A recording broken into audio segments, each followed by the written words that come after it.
الحمد لله رب العالمين، والصلاة والسلام على رسوله الأمين. أما بعد، فيا معشر المسلمين، أعوذ بالله من الشيطان الرجيم. بسم الله الرحمن الرحيم. إن الله وملائكته يصلون على النبي، يا أيها الذين آمنوا صلوا عليه وسلموا تسليما. اللهم صل على سيدنا مولانا محمد بعدد من صلى الصلاة. اللهم صل على سيدنا مولانا محمد بعدد من قال وقال. اللهم صل على جميع الأنبياء والمرسلين وعلى الخلفاء الراشدين، خصوصا أمير المؤمنين أبو بكر الصديق، وأمير المؤمنين عمر بن الخطاب، وأمير المؤمنين عثمان بن عفان، وأمير المؤمنين علي بن أبي طالب رضي الله تعالى عنهم أجمعين، وعلى سائر الصحابة والتابعين، وعلى عبادك الصالحين.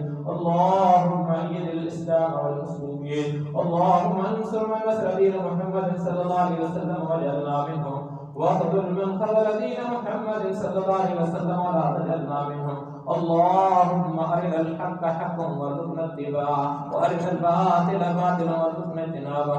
اللهم ثبتنا على الإسلام، اللهم نذر قلوبنا بنور الإيمان، اللهم انفعنا بالقرآن العظيم. اللهم رب ارحمهما كما ربياني صغيرا.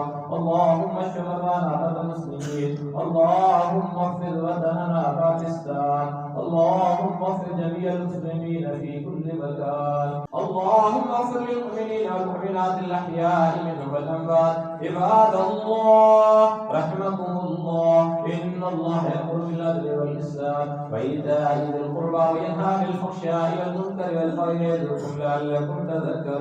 اذكروا الله يذكركم، ولذكر الله تعالى أعلى وجل وتم.